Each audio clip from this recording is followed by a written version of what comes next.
It's time to take a ride on the Steelers Afternoon Drive with our co-hosts, Alan Saunders and Zachary Smith.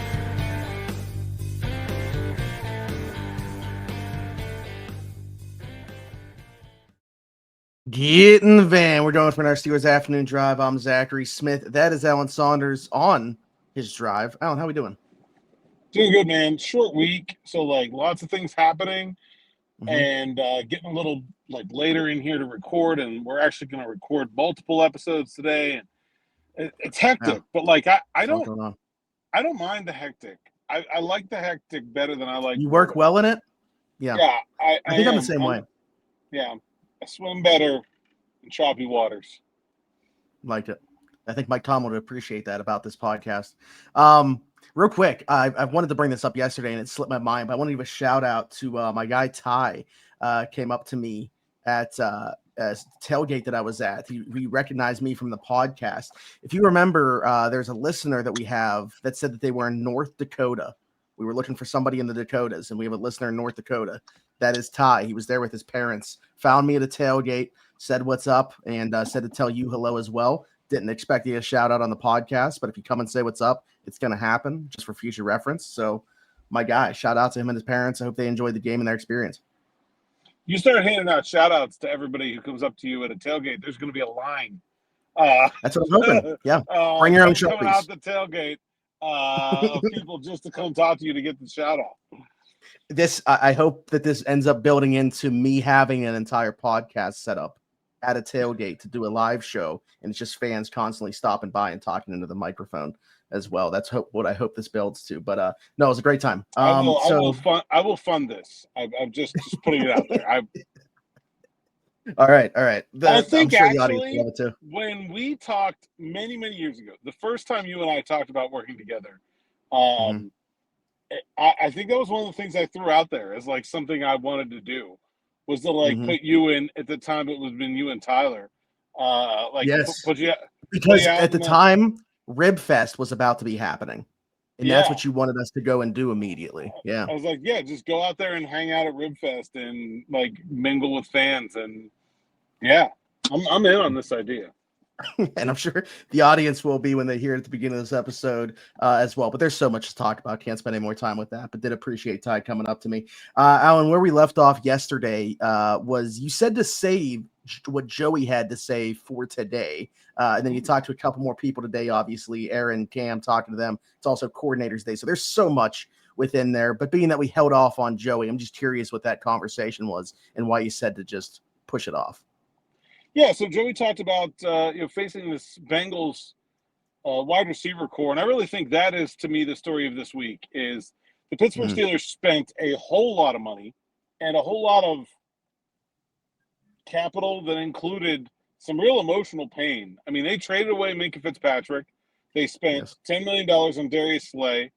They bring in Juan Thornhill. They bring in Chuck Clark and Jabril. This entire secondary was constructed with the idea of we have to be able to man cover the Cincinatti Bengals. We cannot go out there and try to trick them for 60 minutes twice a year. It's not going to work. There has to be a legitimacy to at least have a threat of lining up in man coverage.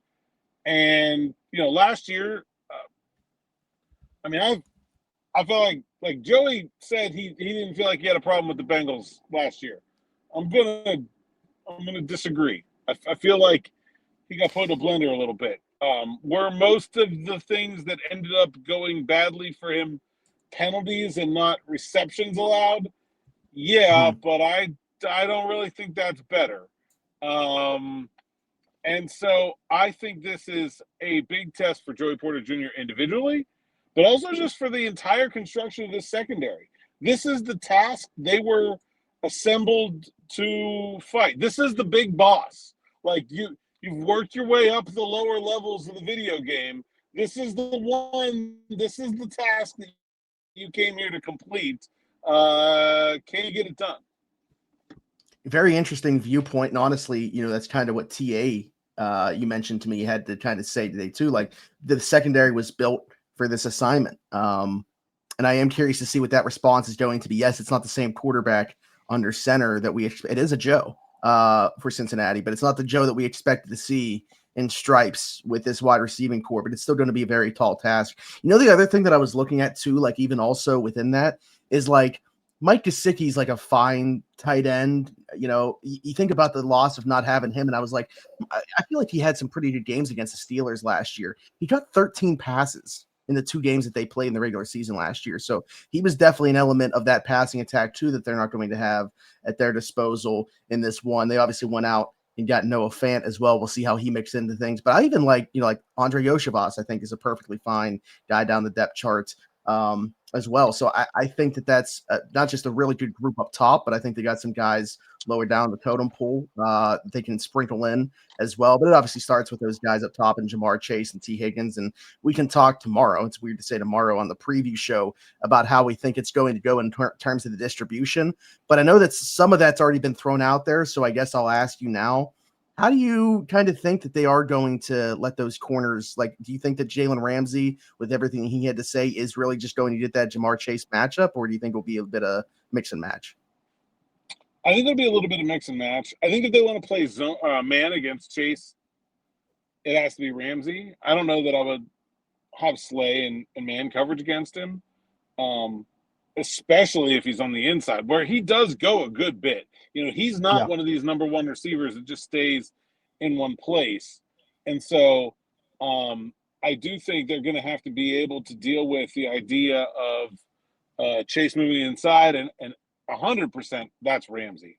On the outside, if you're going to play zone and they have Yoshivas on the inside, I think Ramsey, you know, matches up against Yoshivas probably better than anybody else they have on the team also.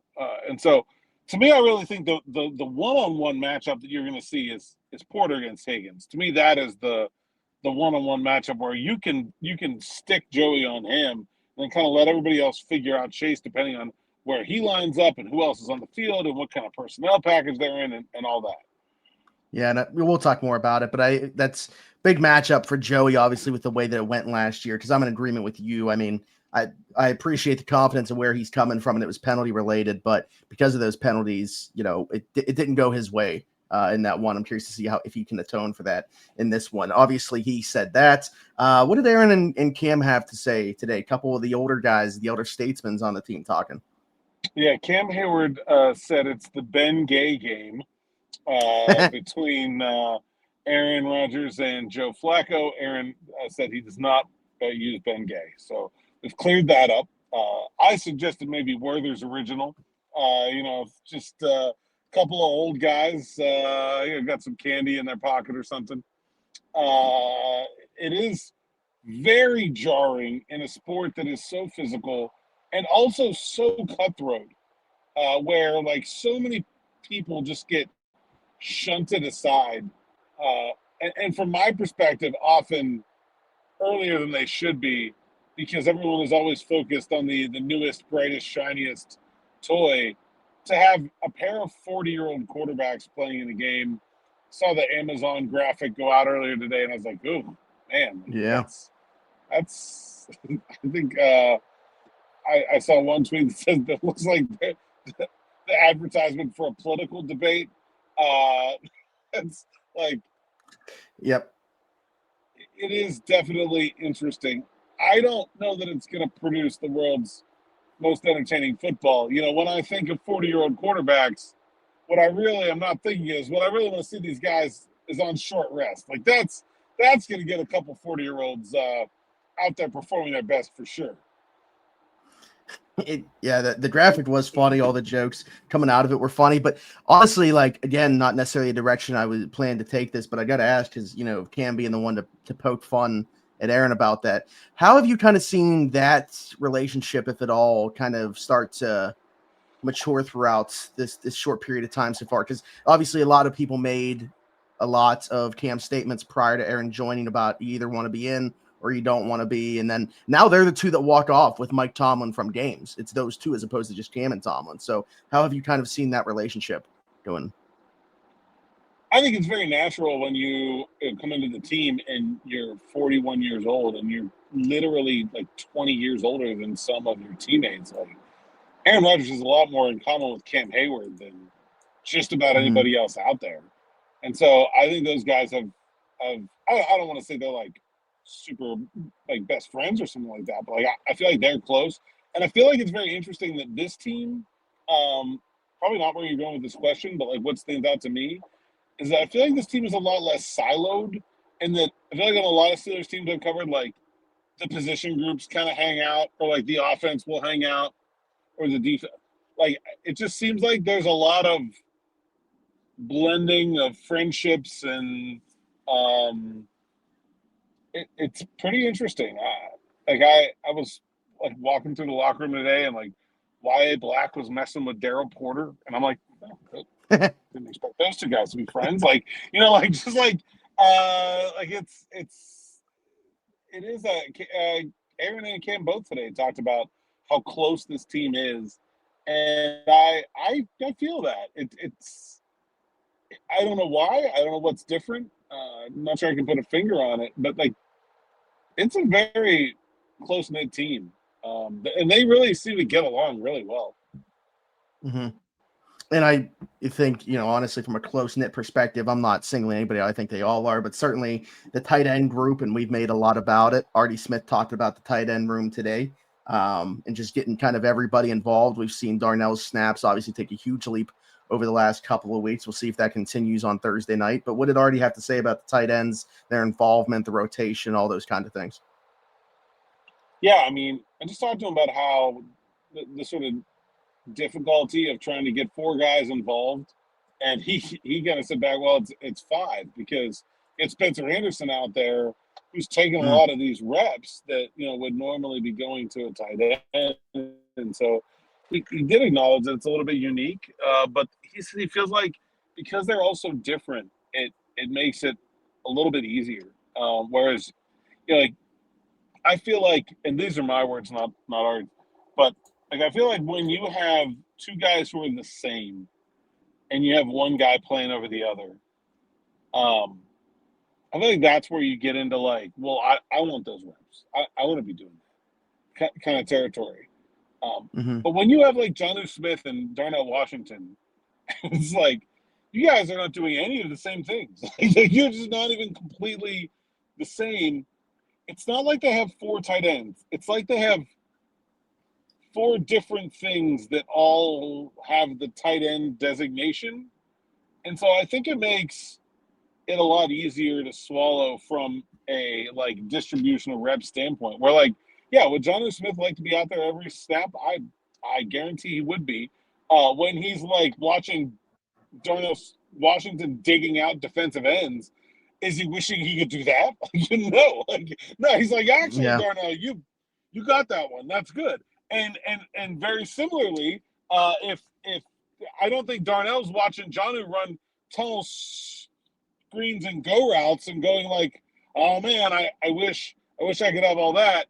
And I think the one piece that kind of allows it to be copacetic is that the guy who has had the biggest role, who currently has the smallest role, and that's Pat Freiermuth, has been super professional about it, and not only not been a problem himself, but has, you know, been a really good leader about it and keeping the group together. And I'm sure he's not happy with his usage, but you know, a real team first mindset. I think when you have that guy, like, how can anybody else complain, or how can anybody else cause a problem if he's not? You know, it's the same thing. It's like, oh, if I'm a new guy, I'm like, I really want more reps in this, but like, shoot, like Freiermuth's not bitching, so, you know, like I think that's the tone setter there. And I don't know if they can make this work with an offense essentially constructed out of DK Metcalf and tight ends for the long run, but it's been really fun to watch. I can't fault it so far. You did put something in my mind, though. Just like, it'd be funny if they all did do they all could do the exact same things, and it was just kind of like pick and choose who's going to do what, when, and where. You know, if you did have Darnell do like an end around like you do with Jonnu, just imagine him taking a handoff. I mean, I want Darnell to do everything, to be honest with you. I've obviously pushed for the tush push. I want to see him throw a pass. I just want to see. I think we got to get Spencer Anderson a pass too, I mean, he's going to be out there now. playing Yeah, I tight end for mean, as many reps as he's at. I think we got to that's another wrinkle. I think that's coming. I think we got to get Spencer Anderson a pass as well. Yeah. To be honest, I should have worked this question with what we were just talking about because it's very on brand for what we were just talking about. But Chris Nestrick with a question here. Alan, this is somebody that I think has been listening to the pod since day one. It's been a while since we got a question from Chris, not as active on social media as he was when we first started this thing up, but still tuning in to every episode. Said topic I'd like to throw out there for you guys. Since Omar got the job, seems like he's been all about bringing in quotes, Steelers. I don't think enough is being said about the culture change. Feel like we are witnessing. Then on top of that, the buy-in that Tomlin has gotten is incredible. Practically every availability. I hear Mike T say, like DK after the game, one band, one sound. They're not a finished product by any means, but I feel like the rebuild got a huge push toward the future. Curious, just imagining it, or if Alan notices it from an inside perspective. Here we go. Lastly, you guys are cooking, even if I'm not pestering you about it all the time. Appreciate that, Chris. So we like to hear Chris. Yeah, I mean, I wrote about this morning about how everyone said Andrews and Jalen Ramsey were going to be a disaster culturally for the Steelers. Their old teams didn't want them. And Mike Tomlin was like, yeah, give me that, and I'll make it work. And he did. We talked about that a little bit yesterday as well. And I do think when you look at Omar and you look at the drafted players, like, there is not a bad guy. And, like, not to say that, like, I hate, like, putting that label on people, but, like, it is noteworthy the quality of human being drafted since Omar Khan took over. I mean, you look at the people there, and it's like, I'm not 100% on all of them working out as football players, but, like, Broderick Jones, Right. Joey Porter, Keanu Benton, Troy Fautanu, Zach Frazier, Mason McCormick, Peyton Wilson, Nick Herbig. Like there's just no, like, that is like an all-time great group of dudes. Like, and it's exactly what this team needed in terms of a cultural refresh. I feel like the reason that the Steelers of the early teens were able to survive the insanity that was AB, Lev Bell, etc., was that you had a roster where 18 starters were just solid veteran guys. Look at that offensive line. Look at the defensive line. Where it's just like, these are people that are still, like, you still see around the team all the time. I was just watching the mic'd up clip from Ben in Dublin, and there's Marquise Pouncey, and we just had Aaron Smith at the game the other day, and we just, Kiesel's around all the time, Hokies around all the time. It's like, when that is the core of your team, it's just those kind of guys, it makes everything you're trying to do culturally so much easier. Yeah, I mean, we definitely talked about this before, but it's intentional. There's, like, you're not going to convince me otherwise that it's not. And I again, I'm not, like, trying to single anybody out here in a negative light, but I do think it comes from years of seeing what that not being the case did. So I think it's just non-negotiable now that they find these guys that they feel like our culture fits. Like, obviously, you got to be able to play first and foremost, but this is another non-negotiable for them, seemingly. And I think this is the right way to go about building an organization out, is having these type of people in the locker room. So I think it all kind of goes hand in hand. Everything that we talked about today seemingly plays into this. So great time to bring up this question, even though Chris did ask it before, and I probably should have brought it up on a previous episode. I'll pretend that it was intentional that I waited until now to do so. That's what he meant by the cooking. See, like, we were really letting it, slow. It's in it was in the slow pot for a while. But all right, good stuff. We appreciate that, Chris. Also, Alan, there was one thing that we did miss when I was asked. You said it was Cam that talked about the playing surface. Yes, I have to bring that up. Yeah. I mean, he is the first person that's kind of gone on the record saying that he felt like the playing surface was the reason for Miles Killebrew's injury. He said it really upset him. He called it shit. And said he said, I prefer grass to turf, but that wasn't grass that we played on. So pretty strong words from the captain and player union representative. So, yeah, I mean, I think that the big thing there was Cam essentially directly tying the grass to the condition of the grass to the injury of Miles Killebrew. And haven't gotten an official word there, but I'm expecting at the very least an IR trip for Killebrew out this week. And well, maybe this would unfortunately play into it.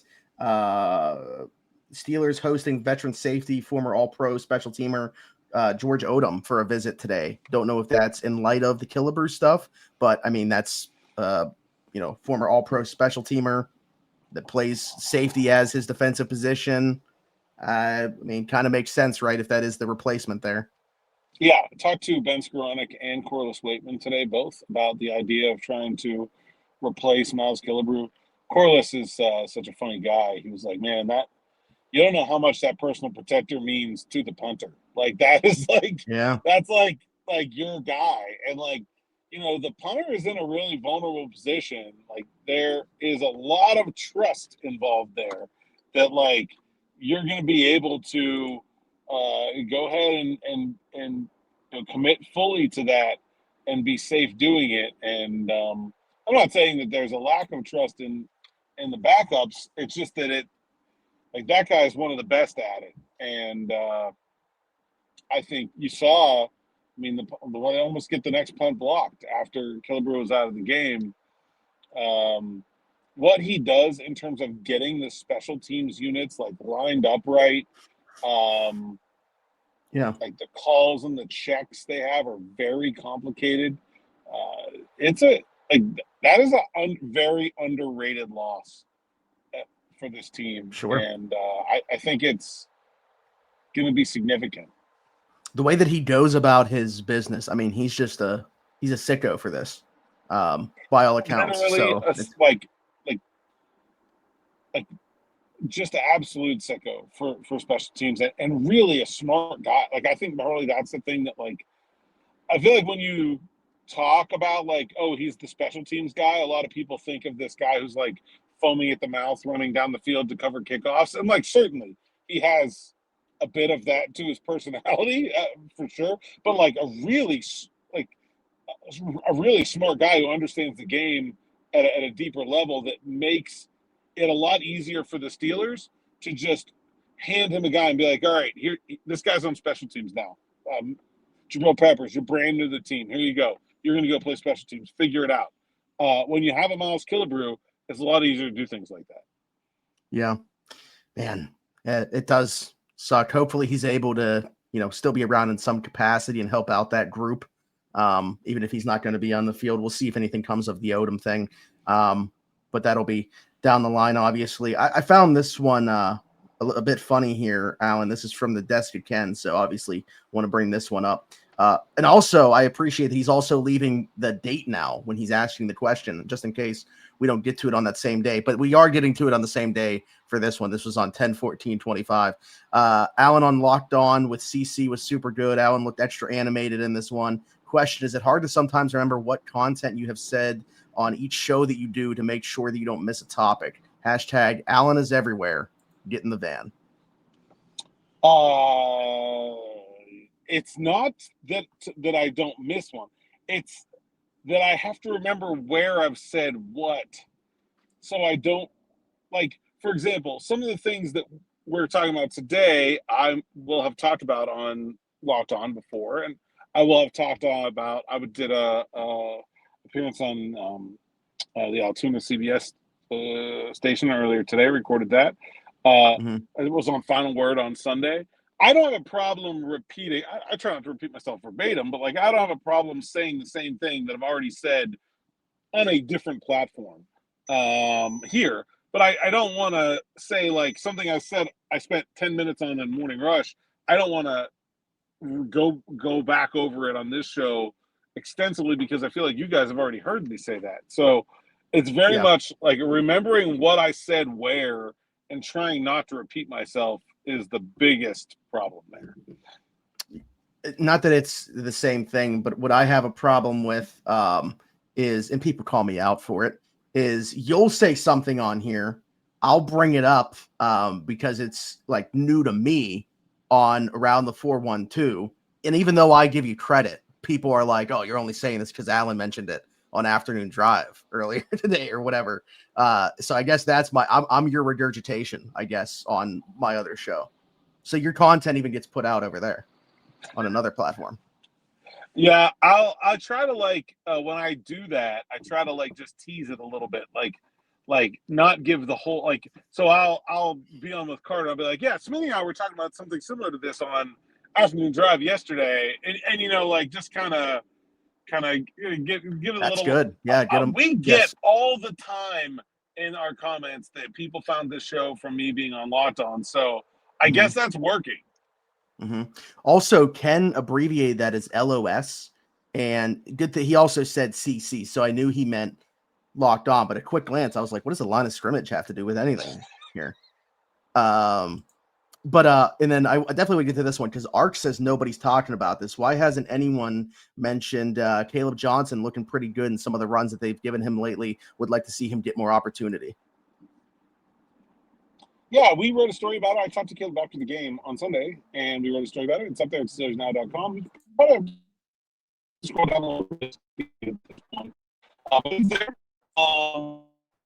It talks about confidence. I feel like that's the thing that comes to mind when I ask, it's different. Obviously, he was returning kicks, not really running the ball.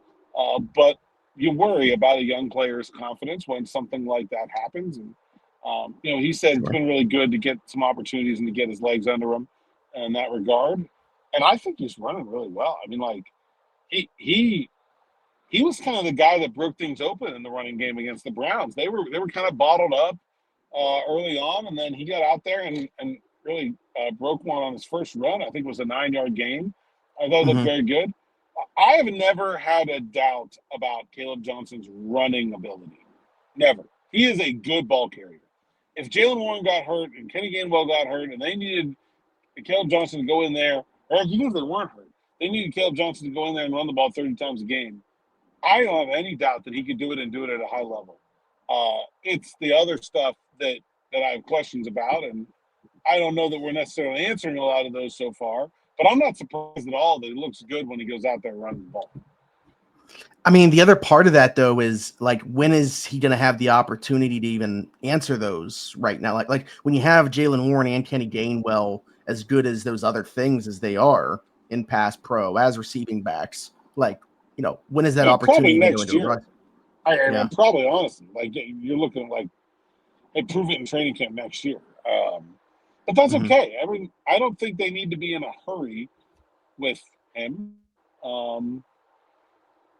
I still think we could see a world where he gets to more of the first and second down carries by the end of the season. But I do think how well Kenny Gainwell has played has been a surprise in that regard, and maybe will take away a little bit from what I was expecting that Kaleb Johnson would eventually get as a rookie. I want to get to one more here, and I'm hoping that I'm hoping you weren't going to save this for a morning rush, because I would like to hear your answer to this right now. Alan, can you give us an idea of what a defensive play call given by PQ wearing the green dot would be like in a defensive huddle? How is it broken down by what coaches want each level of the defense to do? We hear a lot of offensive play calls, but not anything about the defense. Yeah, I actually meant to I was actually going to go get PQ to give me a play call. And record it and bring it. But I didn't get a chance to do that. Short week, man. Everything is tough to come by. But defense is very different than offense. The calls are much less complicated. I mean, I'm sure you've heard, mic'd up, or you go watch John Gruden or something like that, and you'll hear these very complicated offensive play calls.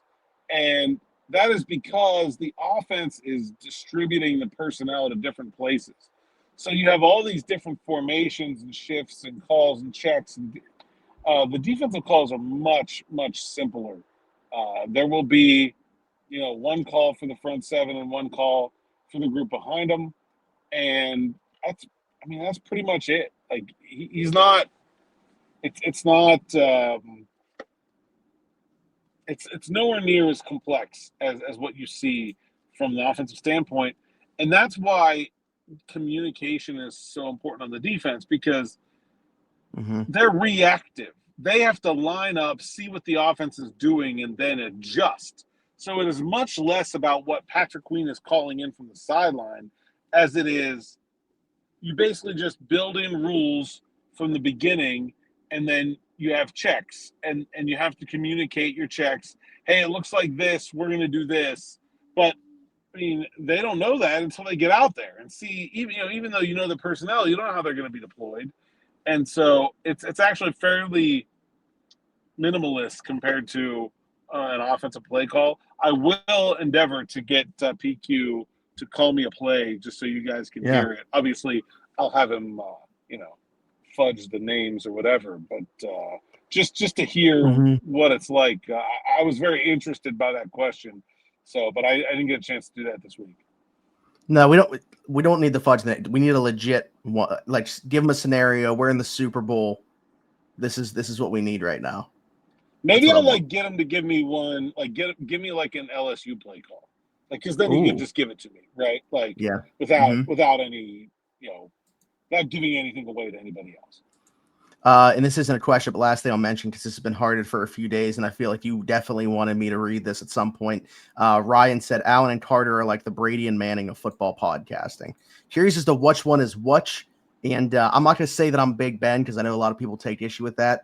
Does this make me like Phillip Rivers? Like I'm never going to get there. I played in too good of an era. Well, I'll just say, like, staturally, that makes you Drew Brees, right?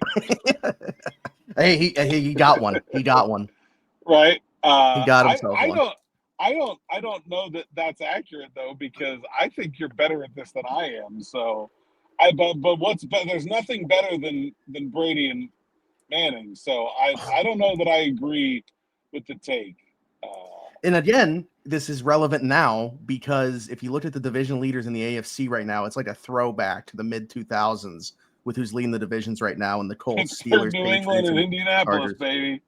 And the Chargers, who again with Phillip Rivers, right, leading the AFC West right now. So over Trent Green and those pesky Kansas City Chiefs, which may have figured it out over the last couple of weeks, and getting Rashee Rice back to the fold. To actually make it relevant to these Chiefs. The big difference there is the Bills are the team that's looming, right? Like they don't fit in that party at all.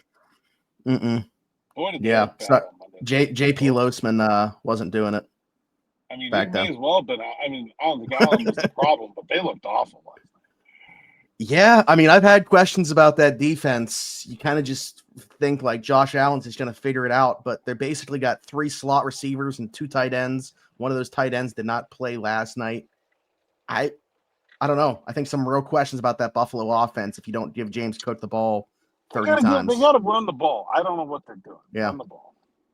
And they got another running back behind Cook that you also really like, and I like. But really nice touchdown, actually. Davis all right, we'll stand up. We'll see how things progress there in the AFC. But yeah, different format on the podcast this week, because tomorrow will be basically what you guys are usually seeing on Friday with the preview and pick 'em here. However, we've already gotten word, no DB, and I can't give him any crap for what he's got going on. Unfortunately, he is a father, he is a husband. Sometimes it has to take priority, I guess. So he will not be around with us for the predictions and preview. But of course, Alan and I will be here. Alan, until tomorrow, tell the people they can find you. Hey, Saunders _ PGH on X, Instagram, TikTok, and Blue Sky. PGH Steelers Now site's account, SteelersNow.com. Go there, read the words so I can get paid. Sign up for SN Plus. You get the words with no ads. You get the best content from me, DB, Brandon, and the rest of the Steelers Now team. And you get our SN Plus live stream, which is coming up for the month of October. And, of course, my undying love, appreciation, and gratitude, which is worth nothing except in your heart. Anyone can like, subscribe, and hit that bell for notifications here on the YouTube channel. That's free. Helps us grow this show and the rest of our shows to a bigger audience. Smitty, where are we at in terms of subscriber count? Up exactly 10 from yesterday, 16,860. By the way, I didn't post a picture. I forgot to. But somebody in front of me at the game on Sunday was wearing a Dylan Cook number 60 jersey, which is very obscure. Also not like that's a current NFL player, so it's not somebody that we would normally throw into there, but relevant because I just took that picture. Shout out Dylan Cook, great guy. Greg Warren, 60, right? Greg Warren, yeah, I believe that's correct. I'm having a hard time with this one, Smitty. I got to think about this. It's not a good number. It is. No. Was Brian Blankenship 60?